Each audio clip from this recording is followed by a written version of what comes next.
আসসালামু আলাইকুম। বাংলাদেশ ডিজিটাল কলেজের পক্ষ থেকে তোমাদের স্বাগত। আজকে আমাদের বাংলা তৃতীয় ক্লাস, বাংলা প্রথম পত্র। আজকে আমাদের কততম ক্লাস? তৃতীয়তম ক্লাস। আজকে আমরা পড়ব আহ্বান পর্ব। কি পড়ব আমরা? আহ্বান, বিভূতিভূষণ বন্দ্যোপাধ্যায়। আজকে আমরা পড়ব আহ্বান, বিভূতিভূষণ বন্দ্যোপাধ্যায়। এটা আজকে আমরা পড়ব, আমাদের গল্প। তার আগে বলে নিই যে বিভূতিভূষণ বন্দ্যোপাধ্যায় একজন বিখ্যাত লেখক, সাহিত্যিক। তোমরা কি জানো যে পথের পাঁচালী বলে একটা উপন্যাস ছিল, যেটা অস্কার পেয়েছে 1997 সালে। আর এই পথের পাঁচালীটা লেখক হচ্ছেন বিভূতিভূষণ বন্দ্যোপাধ্যায়। আমরা তার লেখক পরিচিতিটা আগে করব। বিভূতিভূষণ বন্দ্যোপাধ্যায় 1894 সালে 12 সেপ্টেম্বর পশ্চিমবঙ্গের, আজকের কলকাতা, পশ্চিমবঙ্গের 24 পরগনা জেলার মনিরামপুর গ্রামে মামা বাড়িতে জন্মগ্রহণ করেন। বিভূতিভূষণ বন্দ্যোপাধ্যায় 1894 সালে 12 সেপ্টেম্বর পশ্চিমবঙ্গের 24 পরগনা জেলার মনিরামপুর গ্রামে মামা বাড়িতে জন্মগ্রহণ করেন। তার পিতৃনিবাস এই একই জেলার বারাকপুর গ্রামে। তার পিতৃনিবাস, বাবা দাদা থাকতো একই গ্রামে, বারাকপুর গ্রামে। বিভূতিভূষণের বাল্য ও কৈশোরকাল কাটে অত্যন্ত দারিদ্র্যে, অত্যন্ত গরিব। বাল্য ও কৈশোরকাল কাটে কি? অত্যন্ত দারিদ্র্যে তার বাল্য কৈশোরকাল কাটে। কিন্তু তিনি ছিলেন অত্যন্ত মেধাবী ছাত্র। প্রচুর মেধাবী ছাত্র। 1914 সালে মেট্রিক, 1916 সালে আইএ উভয় পরীক্ষায় প্রথম বিভাগে, 1918 সালে ডিস্টিংশন সহ বিএ পাস করেন। 1914 সালে মেট্রিক, 1916 সালে আইএ পাস করেন। 1918 সালে তিনি কি পাস করেন? বিএ পাস করেন। তিনি দীর্ঘদিন স্কুলে শিক্ষকতা করেছেন এবং এর পাশাপাশি শহর থেকে দূরে অবস্থান করে নিরবিচ্ছিন্ন সাহিত্য সাধনা করেছেন। তিনি দীর্ঘদিন শিক্ষকতা করেছেন এবং শহর থেকে একটা নির্জন জায়গায় নিরবিচ্ছিন্ন এলাকায় যা কি করেন? সাহিত্য সাধনা করেছেন। বাংলার প্রকৃতি ও মানুষের জীবনকে তিনি তার অসাধারণ শিল্প সুসময় ভাষার সাহায্যে প্রকাশ করেছেন। মানুষকে তিনি দেখিয়েছেন গভীর মমতাবোধ ও নিবিড় ভালোবাসা দিয়ে। তার গল্প কাব্যময়, চিত্রান্তক, বর্ণনা সমৃদ্ধ। আমরা আজকে পড়ব আহ্বান। আজকে কি পড়ব? আহ্বান, বিভূতিভূষণ বন্দ্যোপাধ্যায়। এটা আমরা পড়ব। দেশের ঘরবাড়ি নেই অনেকদিন থেকে। দেশের ঘরবাড়ি নেই অনেকদিন থেকে। পৈতৃক বাড়ি যা ছিল ভেঙেছে, ভিটিয়ে জঙ্গল গজিয়েছে। পৈতৃক বাড়ি যা ছিল ভেঙেছে, জঙ্গল গিয়েছে। এই অবস্থায় একদিন গিয়েছি দেশের কিসের একটা ছুটিতে। এই অবস্থায় একদিন গিয়েছি দেশে কিসের যেন একটা ছুটিতে, মনে নেই ছুটিটা। গ্রামের চক্রবর্তী মশাই আমার বাবার পুরাতন বন্ধু। গ্রামের চক্রবর্তী মশাই আমার বাবার পুরাতন বন্ধু। আমার দেখে সে খুব খুশি হলেন। বললেন, গতকাল পরে বাবা মনে পড়লো দেশের কথা। এতকাল পরে বাবা দেশের কথা মনে পড়লো। প্রণাম করে পায়ের ধুলো নিলাম।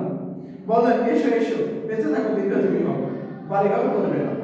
আগে সামান্য মাইনে পায়, বাড়িঘর কিভাবে করবে? সামান্য মাইনে পায়, তাতে কি?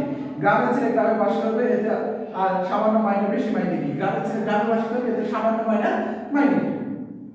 আমি ঘর বাস দিচ্ছি, চালাঘর তুলে ফেলো, মাঝে মাঝে যাতায়াত করো। আমি ঘর বাস দিচ্ছি, চালাঘর তুলে ফেলো, মাঝে মাঝে যাতায়াত করো। আর অনেকে এসে ধরলো, অনন্ত ঘরের ঘর ওঠাতে হবে। অনেকে এসে ধরলো যে ঘরের ঘরটা আবার তো ওঠাও। অনেকদিন পর গ্রামে এসে লাগছে ভালো, ভালো লাগছে। বড় আম বাগানের মধ্যে দিয়ে বাজারের দিকে যাচ্ছে। আম গাছের ছায়া একটি বৃদ্ধের চেহারা। ডান হাতে নড়ি ঠক ঠক করতে করতে বোধ হয় বাজারের দিকে চলেছে। বইকে দেখে আমি দাঁড়িয়ে গেলাম, জিজ্ঞেস করলাম, কোথায় যাবে? বাজারে যাবে? বুড়ি আমায় ভালো না দেখতে পেরো কিংবা না চিনতে পেরো ডান হাতে কুচিয়ে তারও আর ভাবে চোখের উপর ধরো। বলো, কে বাবা তুমি? চিনলাম না তো। চিনবে না? আমি অনেকদিন গায়ে আসিনি, চিনবে না? তা হবে বাবা, আমি আগে তো এ পাড়া ও পাড়া আসতাম না। আর তিনি থাকতে অভাব ছিল না কোনো জিনিসের। পোলাপান ধান, গোয়াল ভাড়া গুড়। তিনি বলতো তার স্বামীর কথা, পোলাপান ধান কি, গোয়াল ভাড়া গুড়। তিনি থাকতে তার কোনো অভাব ছিল না। আজ তিনি আজ অভাব। তোমাকে তো চিনতে পারলাম না বুড়ি। আমার তো তেরা নাম করতে নেই বাবা, করাতে কাজ করতেন। বললাম, তোমার ছেলে আছে? কেউ নেই বাবা, কেউ নেই। এক নাচ জামাই আছে, সে তো পুরো ভাত দেয় না। আমার বড্ড কষ্ট, ভাত জুটে না সবদিন, প্রত্যেকটা দিন ভাত খেতে পারি না। বুড়িকে পকেট থেকে কিছু পয়সা বার করে দিলাম। ব্যাপারটা একটু চুকে যাবে ভেবেছিলাম, কিন্তু তা চুকলো না। পরদিন সকালে ঘুম থেকে উঠেছি, এমন সময় সেই বুড়ি লাঠি ঠকঠক করতে করতে হাজির উঠান থাকি এক গাদির খুরুর বাড়ি। তিনি বললেন, ও হলো জমিদার করাতের স্ত্রী, অনেকদিন আগে মরে গিয়েছে জমি। বুড়ি উঠানে দাঁড়িয়ে থাকলো, ও বাবা, ও বাবা। বোধহয় চোখে একটু কম দেখে, বোধহয় চোখে একটু কম দেখে। বললাম, এই যে আমি এখানে, এই যে আমি এখানে। আবার ক্রমশ বুড়িকে বুঝিয়ে দিল আমি কি। সে উঠানের কাঠতলায় বসে আপন মনে খুব খানিকটা বকে গেল, বকাবকি করে গেল। পরদিন কলকাতা চলে গেলাম, ছুটি ফুরিয়ে গেল। কয়েক মাস পরে জ্যৈষ্ঠ মাসে গরমের ছুটিতে আমার নতুন তৈরি ঘরখানাতে এসে উঠলাম। কয়েক মাস পরে জ্যৈষ্ঠ মাসের ছুটিতে আমার নতুন তৈরি ঘরখানাতে এসে উঠলাম। কলকাতাতে কর্মস্থলে এই ক মাসের মধ্যে বুড়িকে একবার মনে পড়েনি, বা এখনো মনে হঠাৎ হতো না, যদি সে তারপরের দিন সকালে আমার ঘরের নিচে দাওয়ায় এসে না বসে পড়তো। যদি পরের দিন সকালে আমার ঘরের নিচে এসে না বসতো। জিজ্ঞেস করলাম, ও মা কিসে? দন্তহীনকে একটু হাসবার চেষ্টা করে বলল, ও গোপাল, আমার তো জন্ম নিয়ে আসলাম, তোর জন্য নিয়ে আলাম। গাছের আম বেশ বড় মিষ্টি, খেয়ে দেখ কেমন। গাছের আম বড় মিষ্টি, খেয়ে দেখ কেমন। বড় ভালো লাগলো। গ্রামে অনেকদিন থেকে আপনার জন্য কেউ নেই, একটা ঘনিষ্ঠ আদরের সম্বোধন করার লোকের দেখা পাইনি বাল্যকালে। মা পিসিমা মারা যাওয়ার পর থেকে, মা পিসিমা মারা যাওয়ার পর থেকে। বলি, বাবা খাও কোথায়, খাও কোথায়? হা বাবা, কোন মশাই বাড়ি, বেশ যত্ন করে তোমরা তা করে দুধ পাচ্ছ ভালো, খুঁটি বাড়ি নিয়ে যায় মন্দ না। ও বাবা, ওর দুধ অর্ধেক জল দুধে পাচ্ছি না, ভালো যাচ্ছি বুঝেছি। পরদিন সকালে হয়েছে সব। বই দেখি উঠানে এসে ডাকছে, ও গোপাল। বিছানা ছেড়ে উঠে বললাম, আর এত সকালে কি মনে করে, হাতে কি? বৃদ্ধ হাতে নড়ি আমার দেওয়া গায়ে ঠেস দিয়ে রেখে বলল, এক ঘটি দুধ আনলাম তোর জন্য। সে কি, দুধ পেলে কোথায় এ সকালে, এত সকালে? আমায় মা বলে ডাকে ওই হাজারা মেটাবো, আমায় মা বলে ডাকে ওই হাজারা মেটাবো। তারও কেউ নেই। মোর চাল ঘরের পাশে ওর চালা ঘর, মোর চাল ঘরের পাশে ওর চালা ঘর। ওরে কাল রাত্রিতে বলে রেখে দিয়েছিল, বলি, বউ আমার, গোপাল দুধ খেতে পায় না, গোপাল দুধ খেতে পায় না। তাই আজ ভোরে উঠে দেখি আমার ডাকছে, মা উঠো, তোমার গোপালের জন্য দুধ নিয়ে যাও। মা উঠো, আজ ভোরে উঠে দেখি, মা উঠো, তোমার গোপালের জন্য দুধ নিয়ে যাও। আচ্ছা কেন বলো তো, তোমরা এসব এরকম আর কখনো এনো না? কেন এসব করেছো? এরকম আর কখনো এনো না। কত পয়সা দাম দিতে হবে বলো, কতটা দুধ? বুড়ি একটু ঘাবড়ে গেল, ভেবে বললো, কেন বাবা, পয়সা কেন? পয়সা না তুমি দুধ পাবে কোথায়? এই যে বললাম বাবা, আমার মেয়ের বাড়ি থেকে, আমার মেয়ের বাড়ি থেকে। যাই হোক, তুমি পয়সা নিয়ে যাও, সে তো গরিব লোক, সে তো কি গরিব লোক। বুড়ি পয়সা নিয়ে চলে গেল বটে, কিন্তু সে যে দমে দিয়েছে তা কথাবার্তা ধরনের বেশ বুঝতে পারলাম। মনে একটু কষ্ট হলে বুড়ি চলে গেল। পয়সা দিতে যাওয়া ঠিক হয়েছে কি? বুড়ি কিরকম হয়তো মনে পড়ে গিয়েছে, আমার উপর শ্রেণীর দান এমন করা ঠিক হয়নি। কিন্তু বুড়ি এই অবহেলা গায়ে মাখলো না হতো। প্রতিদিন সকালে হতে না হতে এসে জুটবে, প্রতিদিন সকাল হতে না হতে সে এসে জুটবে। ও গোপাল, এ দুটি কচি শশার জালি মোর গাছে।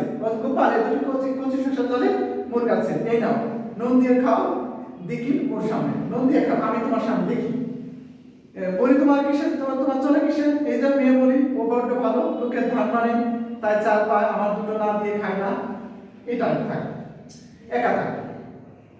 তাই একদিন মোর ঘরখানা না হয় দেখতে গেলে, ও মোর গোপাল, আমি নতুন খাজুর পাতা চেটাই করে রেখে দিয়েছিলাম তোমাদের বসতি দেবার জন্য। আমি নতুন চেটাই পাতা, খেজুর পাতা চেটাই মাদুর রেখে দিয়েছি, তোমরা বসবে বলে।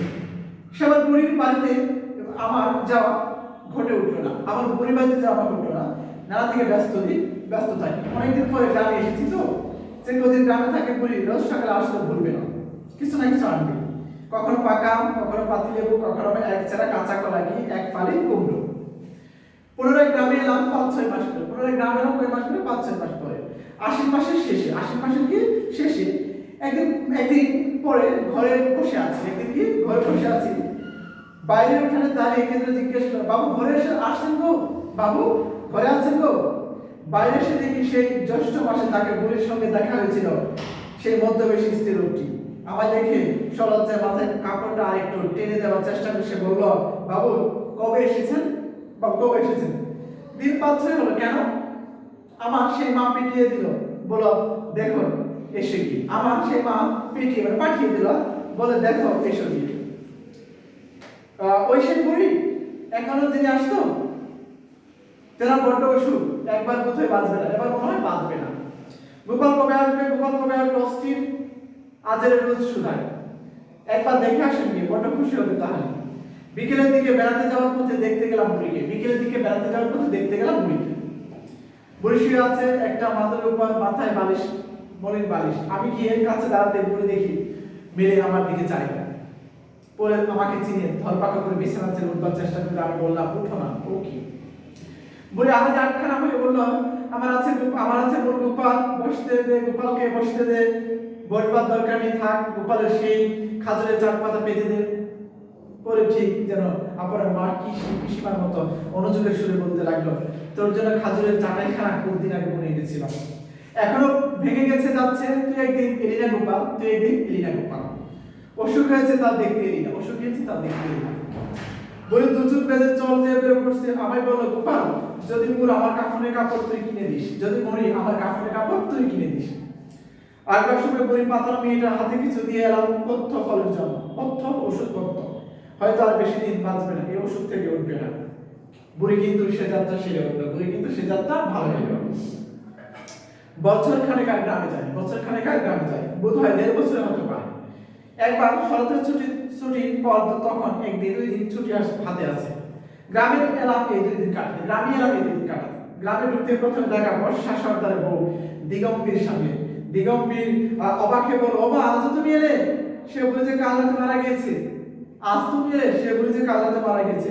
তোমার নাম হলো বটে ওর সেই পাতানো মেয়ে আজ সকালে বলছে, ওর সেই পাতানো মেয়ে সকালে বলছে। আমি এসেছি শুনি বুড়ির নাচ জামাই দেখতে দেখা করতে, আমি এসেছি শুনি বুড়ির নাচ জামাই দেখা করতে হবে। আমার মনে পড়লো বুড়ি বলেছিল সে একদিন আমি মরে গেলে তুই কাফন কাপড় কিনে দিস বাবা। ওর স্নেহতার আত্মা বহুদূর থেকে আমায় আহ্বান করে এনেছে। আমার মন হয়তো ডাক এবার তার তাচ্ছিল্য করতে পারেনি। কাপড় কেনবার টাকা দিলাম। নাচ জামাই বলে গেল, মাটি দেওয়ার সময় একবার যাবেন বাবু, বেলা 12টা আন্দাজ যাবেন, বেলা 12টা আন্দাজে যাবেন। শরতের কুটুক্তির গ্রন্থ উঠা গণছোপা পাকাল্লতা দুর্লভ একটা প্রাচীন কীর্তিরাজ গাছের তলায় বৃদ্ধাকে কবর দেওয়া হয়েছে। আমি গিয়ে বসলাম। আব্দুল শুকুর মিয়া নসেন আমাদের সঙ্গে পড়তো, আবদারি তার ছেলে করে, এরা সকলে গাছের ছায়া বসে। প্রবীণ শুকুর মিয়া আমায় দেখে বললো, এই যে বাবা এসো, বুড়ি মাটি দেওয়ার দিন তুমি কোণে থেকে এলে, তুমি তো জানতে না তোমায় সে বড্ড ভালোবাসতো, তুমি কি জানতে না তোমাকে বড্ড ভালোবাসতো বলি? প্রবীণ শুকুর মিয়া আমায় দেখে বললো, এই যে বাবা এসো, বুড়ির মাটি দেওয়ার দিন তুমি কোণে থেকে এলে, তুমি কি জানতে না তোমায় বড্ড ভালোবাসে বলি? দুজন জোয়ান ছেলে কবর করছে, দুজন জোয়ান ছেলে, যুবক ছেলে কবর দেওয়ার পর সকালে এক এক ফুটাল কোদাল মাটি দিল কবরের উপরে, সকালে এক এক কোদাল মাটি দিল সবার উপরে। শুকুর মিয়া বলল, দাও বাবা তুমিও দাও, দাও বাবা তুমিও দাও। দিলাম এক কোদাল মাটি। সঙ্গে সঙ্গে মনে হলো ও বেঁচে থাকলে বলে উঠতো, অমর গোপাল, অমর গোপাল। সংক্ষিপ্ত শব্দার্থ বাবা চক্রবর্তী অর্থ চক্রবর্তী উপাধি সংক্ষিপ্ত রূপ। প্রজারি ব্রাহ্মণের উপাধি বিশেষ। নরি মানে লাঠি, অন্ধের নরি মানে অসহায় একমাত্র অবলম্বন, অন্ধের নরি এটা বাগধারা, একমাত্র অবলম্বন, অন্ধের যষ্টি, অন্ধের নরি। গোপালেরা গোলাপুরা, গোলফার, গোয়ালপুরা, গোয়ালফার। করাতের কাজ, কাঠ চেরাই আবার পেশা। করাত দিয়ে কাঠ কেটে জীবিকা নির্বাহ করে। দাওয়া রুয়াক পালন্দা, দাওয়া মানে কি রুয়াক, পালন্দা রুয়াক। আহ্বান গল্পটি বিভূতিভূষণ বন্দ্যোপাধ্যায়ের রচনাবলী থেকে সংকলিত। এটি একটি উদার মানবিক সংকল্পের গল্প। মানুষের স্নেহমমতা, প্রীতি যে বাধ্যতা ধন সম্পদের, মানুষের স্নেহমমতা বাধ্যতা ধন সম্পদ হৃদয়ের নিবিড় আন্তরিকতা স্পর্শী করে ওঠে। ধনী দরিদ্রের বেশিরভাগ ও বৈষম্য, বিভিন্ন ধর্মের মানুষের মধ্যে যে দূরত্ব সংস্কার গোড়ামির ফলে বেড়ে ওঠে তা খুঁজে যেতে পারে নিবিড় স্নেহ, উদার হৃদয়ের আন্তরিকতা, মানবীয় দৃষ্টির ফলে। দারিদ্র পীড়িত আমার মানুষের সহজ সরল জীবন ধারা প্রতিফলন এই গল্পের অন্যতম উপজীব্য। এ গল্পে লেখক দুটি ভিন্ন ধর্ম, বর্ণ, আর্থিক অবস্থা বেড়ে ওঠা চরিত্রের মধ্যে সংকীর্ণতা ও সংস্কার মুক্ত মনোভঙ্গির প্রকাশ ঘটিয়েছেন। গ্রামীণ লোকায়ত জীবনধারা শাস্ত্রীয় কঠোরতা থেকে যে অনেকটা মুক্ত, সে সত্য এই গল্পে উন্মোচিত হয়েছে, সে সত্য কি এই গল্পে উন্মোচিত হয়েছে। এটা হচ্ছে আহ্বান গল্প, এটা হচ্ছে আহ্বান বিভূতিভূষণ বন্দ্যোপাধ্যায়। এটা আমরা পাশে পড়ে দেবো, ঠিক আছে?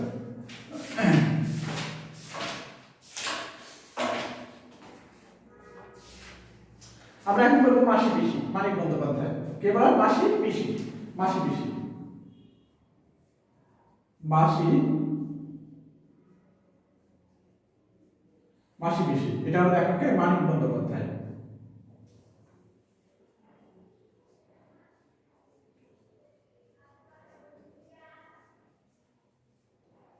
মানিক বন্দ্যোপাধ্যায় মাসি পিসি। মানিক বন্দ্যোপাধ্যায় বিহারের সাঁওতাল বরগুনা গ্রামে 1908 সালে খ্রিস্টাব্দে 19 জন্মগ্রহণ করেন। কত সালে? 1908 সালে। মানিক বন্দ্যোপাধ্যায় প্রধানমন্ত্রী মাঝি নাম শুনেছ, এটা তার উপন্যাস, বিখ্যাত উপন্যাস। তার পৈতৃক বাড়ি ঢাকার বিজ্ঞানপুর, এই ঢাকার বিজ্ঞানপুর। মানিক বন্দ্যোপাধ্যায়ের পিতার নাম হরিহর বন্দ্যোপাধ্যায়, মাতার নাম নীরদা সুন্দরী দেবী। তার পিতৃ প্রদত্ত নাম প্রবোধ কুমার বন্দ্যোপাধ্যায়। মানিক বন্দ্যোপাধ্যায়ের প্রকৃত নাম, পিতার দেওয়া নাম প্রবোধ কুমার বন্দ্যোপাধ্যায়।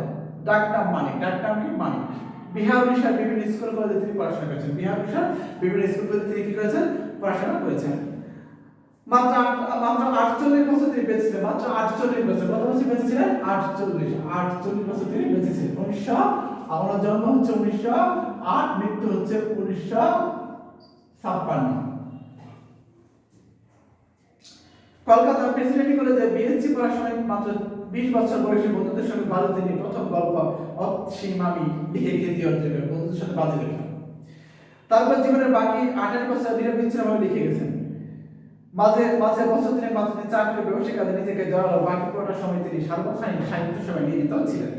উপন্যাস, ছোট গল্প লেখক হিসেবে মানিক বাংলা সাহিত্যে খ্যাতিমান। উপন্যাস, ছোট গল্প লেখক হিসেবে অল্প সময় প্রচুর গল্প উপন্যাস সৃষ্টি করেন। সেই সঙ্গে লিখেছেন প্রচুর কবিতা, নাটক, প্রবন্ধ, ডায়েরি। বিজ্ঞান মানুষকে লেখক মানুষের মনোজগৎ তার অন্তর্জীবনের উপকার হিসেবে সার্থকতা দেখিয়েছেন। একই সঙ্গে সমাজ বাস্তবতা শিল্পী হিসেবে সাক্ষ্য রেখেছেন। জননী দিবারাত্রির কাব্য, জননী দিবারাত্রি কাব্য, পদ্মা নদীর মাঝি, পুতুলনাথের চিরতার চিহ্ন কবিতার বিখ্যাত উপন্যাস জননী দিবারাত্রি কাব্য। এগুলো কি মানিক বন্দ্যোপাধ্যায়ের বিখ্যাত কাব্য, বিখ্যাত উপন্যাস। বিখ্যাত ছোট গল্প উল্লেখযোগ্য প্রাগৈতিহাসিক সরীসৃপ, প্রাগৈতিহাসিক সরীসৃপ, সমুদ্রের সাত, কুষ্ঠী, বউ, টিকি টিকি, হলুদ পোড়া, আজকাল, পরশু গল্প, হারানে নাচ, জামান, ছোট বগলপুরের যাত্রী প্রভৃতি। কলকাতা 1956 খ্রিস্টাব্দে 3 ডিসেম্বর তিনি শেষ নিঃশ্বাস ত্যাগ করেন। মানিক বন্দ্যোপাধ্যায় আর তিনি বেঁচে ছিলেন মাত্র 48 বছর। কত বছর? 48 বছর। 1960 সাল থেকে 1956 সাল থেকে। শেষ বেলায় খালি এখন পুরো ভাটা, শেষ বেলায় খালি এখন পুরো ভাটা। জল নেমে গিয়ে কাদা ডাঙা ইট পাটকেলে উজরে ভারী আবর্জনা বেরিয়ে পড়েছে। কংক্রিটের পুলের কাছে খালের ধারে লাগানো শালতি থেকে বড় তোলা হচ্ছে পানি। পাশাপাশি জোড়া লাগানো দুটি বড় বালতি বোঝায় আড়ি পাথা বড় 3 জনের মাথায় চলে গিয়ে জমা হচ্ছে উপরের বস্ত গাথায়। ওঠানামার পথে ওরা খল ফেলে দিয়েছে কাদায়। শালতি থেকে ওদের মাথায় খড় তুলে উপরে দিচ্ছে দুজন। একজনের বয়স হয়েছে আধা পাকা চুল, রোগা শরীর। অন্যজন মাঝবয়সী, বেটে, জোয়ান, মাথায় ঠাসা, কদম ছাটা, রক্ষচোর। কদম ছাটা কি চোর? রক্ষচোর। মাসি পিসি হিসেব রক্ষচোর কুলের তলা দিয়ে ভাটার টানে লেগিয়ে এক সরু লম্বা আরেকটি বা শালতি, 2 হাত চওড়া হয়নি বা দু মাথায় দাঁড়িয়ে দুজন পৌরা বিধবা লড়ি ঠেলেছে। ময়লা মোটা ধানের আঁচল দুজনের কোমরে পাতা। মাঝখানে গুটিসুটি হয়ে বসে আছে অল্প বয়সী একটা বউ। গুটিসুটি, যা গায়ে জামা আছে নকশা পাড়ের, সাদা সাদা পায়, 8-7 থমথমে পড়েন, গোল পাল। মাসি পিসি ফিরছে কৈলাস। বুড়ো লোকটি বলল, মাসি পিসি ফিরছে, মাসি পিসি আসতেছে, বলল বুড়ো লোকটি। কৈলাস বাবাকে মাথায় কল চাপাতে ব্যস্ত ছিলেন। চটপটে শেষ আটিটি চাপিয়ে দিয়ে সে এবং পিল মাসি পিসির শালতি 2 হাতের মধ্যে এসে পড়েছে। ও মাসি, ও পিসি, রাখো, খবর আছে শুনে যাও, খবর আছে শুনে যাও, খবর আছে কি শুনে যাও। সামনের দিন লাগি প্রতি মাসি পিসির শালতির গতি ঠেকায় আহাদি সিঁথির পর্যন্ত ঘোপটা টেনে দেয়। সামনে থেকে মাসি বলে বিরক্তির সঙ্গে, বেলা নেই কৈলাস। পিছনে থেকে পিসি বলে, অনেকটা পথ যেতে হবে কৈলাস, অনেকটা পথ যেতে হবে কৈলাস, বেলা নেই। মাসি পিসির গল্পে ঝরঝরে আওয়াজ একটু মোটা, একটু ছমকা আছে। কৈলাসের খবরটা গোপন। দুজনে লম্বা লম্বা শালতির 2 মাথায় থাকলে সম্ভব নয় চুপে চুপে পড়া। মাসি বড় শালতির খড় ঠেকারে পাশটা চেপে ধরে বলে, পিসি লগিয়ে হাতে নিয়ে পিছন থেকে এগিয়ে আসে সামনের দিকে। আমাদের সেখানে ছিল, সেখানে বসে কান পেতে রাখে, কথাবার্তা সে শুনতে পায় সহজে, কারণ সে যে যাতে যাতে শুনতে পায় একে বলে কৈলাস, একে বলে কি কৈলাস। মাসি পিসির সাথে পারা যাবে না জানে কৈলাস, মাসি পিসির সাথে কথাই পারা যাবে না কৈলাস জানে। অগত্যা ফিরিয়ে রসিয়ে বলবার বদলে সে সোজা কথায় পাশে যোগের সাথে দেখা হলো। কাল ঘর তুলে দিতে সাজ হয়ে গেল। তার দোকানে একটু মানে আর চা কি গেছে, চায়ের দোকানে যুগার সাথে দেখা। মাসি বলে, চায়ের দোকান না কিসের দোকান? তা বলছি কৈলাস, তার কথাটা কি, তার কথাটা কি? পিসি বলে সে তাছাড়া কোথায় যা দেখবে, হাতে দুটো পয়সা এলে তোমার স্বভাব বিগড়ে যায় কৈলাস, তার বই কি বলে যোগ, তা কি বলে যোগ, আমার বিগড়ে যাবে।